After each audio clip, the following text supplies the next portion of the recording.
Halo guys, assalamualaikum warahmatullahi wabarakatuh. Apa kabar teman-teman semua, para pejuang rupiah, para wira swasta, toko dan warung sembako.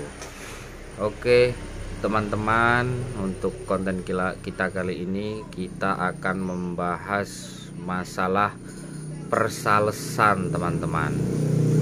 Nah, ini kemarin teman-teman ada sedikit cerita.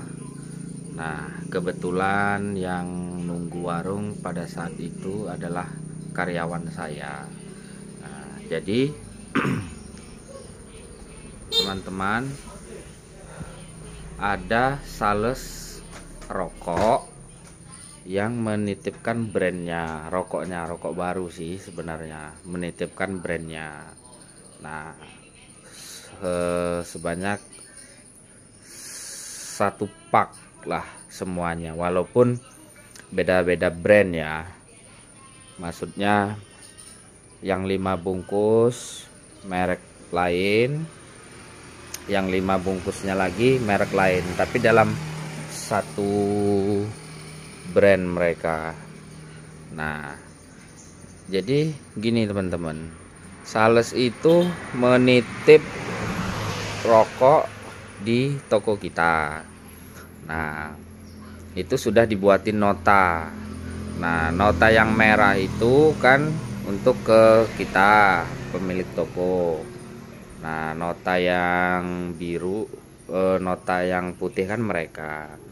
Nah, oke lah dititipkan.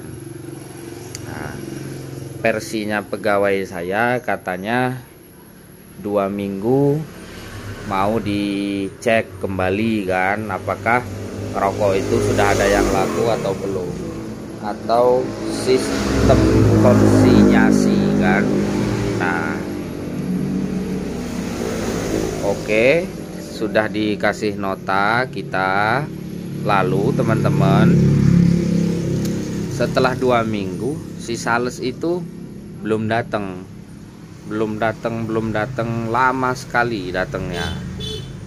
Nah, dan pegawai saya itu sudah konfirmasi ke saya keesokan harinya setelah sales itu datang. Katanya, "Kak, ada sales rokok tadi titip kan." Karena saya, teman-teman, kalau posisi rokoknya itu rokok baru, saya tidak mau untuk cash, tapi sistem titip. Karena apa? Karena yaitu nanti takutnya rokoknya lama kan, karena kan kita juga merintis mau mengenalkan ke konsumen. Nah, jadi akhirnya setelah 2 minggu itu si sales itu belum datang juga teman-teman. Lalu 2 minggu berlalu, singkat cerita rokoknya itu sudah habis di kita, satu pak itu yang beda, yang 55 beda merek itu. Nah, tapi salesnya itu belum datang. Nah, datang si sales itu sekitar 2 bulan yang akan datang, belum lama ini. Nah, sales itu datang. Nah, bahwasannya mereka nanyain rokok yang mereka titipkan di toko kita. Nah, mereka nunjukkan apa namanya,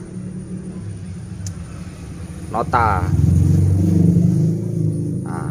Nota yang dibawa si sales itu bener notanya, saya karyawan saya yang tanda tangan.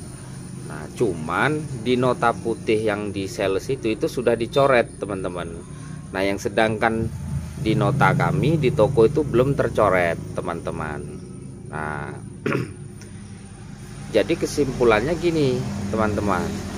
Nah, setelah si sales itu lama nggak datang, 2 bulan lagi datang. Nah, dan untungnya apa, nota yang ditinggal ke saya itu kan saya simpan semua teman-teman.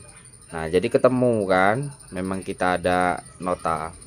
Nah harganya itu teman-teman, singkat cerita harganya itu berubah teman-teman, sudah ada kenaikan teman-teman dari brand rokok itu. Jadi mungkin setelah dia nitipkan di toko kami, nggak lama kemudian itu rokok itu naik teman-teman harganya.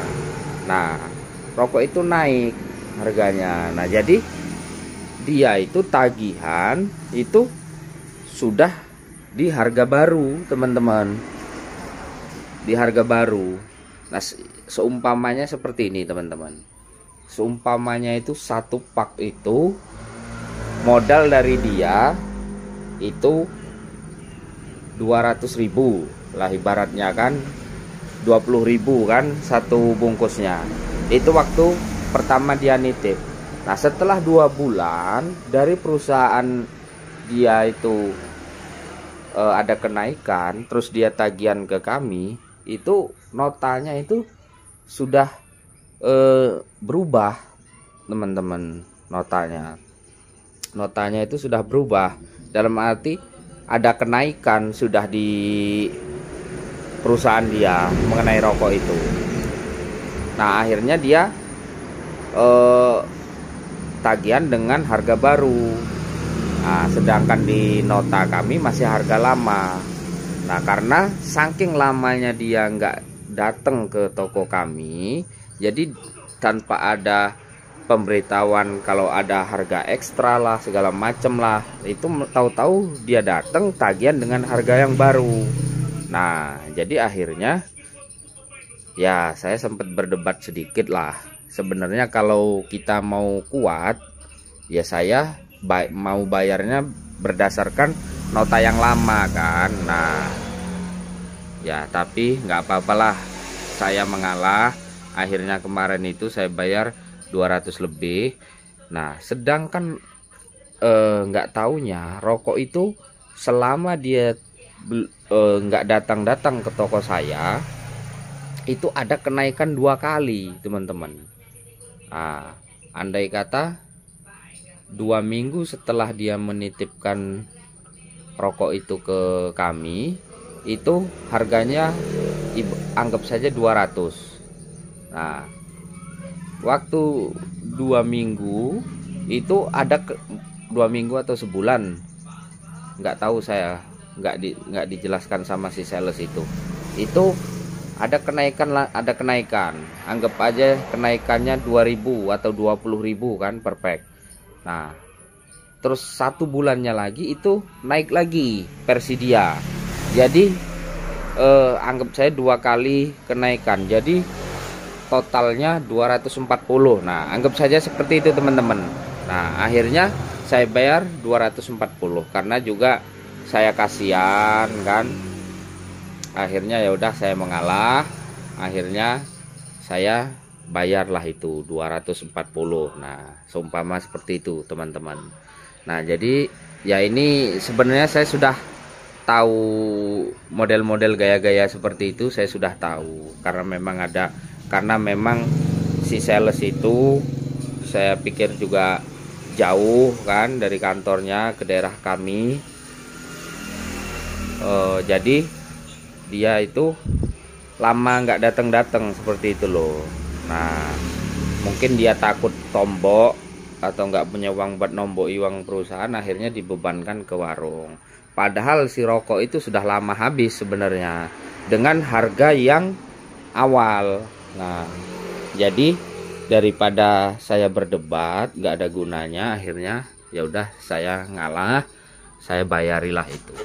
Nah jadi teman-teman, yang akan saya sampaikan teman-teman, itulah teman-teman, kalau di tokonya teman-teman ada sales yang nitip seperti itu, dijanjiin bener teman-teman. Kalau model sistem konsinyasi maksudnya gini, oke kita terima, bolehlah nitip gitu, tapi minimal seminggu 2 minggu itu harus, atau seminggu sekali itu sudah harus dipantau sama si sales, jangan sampai dia nggak datang.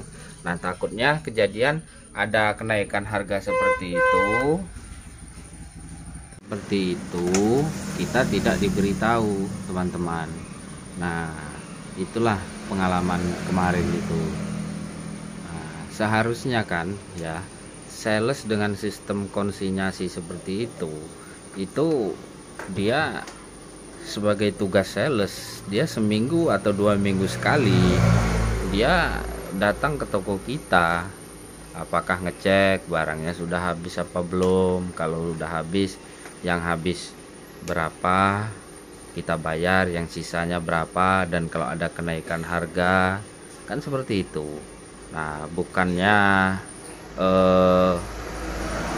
lama tidak datang lagi, harga sudah naik dan kita disuruh bayar dengan harga baru.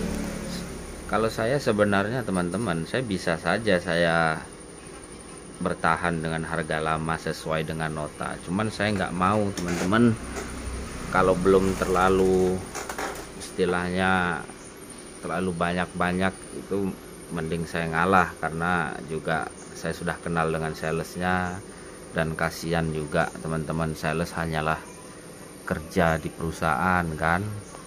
Nah, oke teman-teman, itulah cerita kita, pengalaman-pengalaman. Padahal saya juga dulunya mantan sales teman-teman, sudah paham yang seperti itu. Cuman karena saya mengalah, anggap saja sedekah gitu. Oke teman-teman, sementara itu cerita kita. Terima kasih teman-teman. Buat teman-teman pemula, terus belajar dan kunci utama kita toko sembako ini adalah menabung. Perbanyak stok barang, bukan perbanyak, perlengkap, dilengkapi pelan-pelan dilengkapi. Oke teman-teman, jangan lupa subscribe, like, komen, dan share. Terima kasih.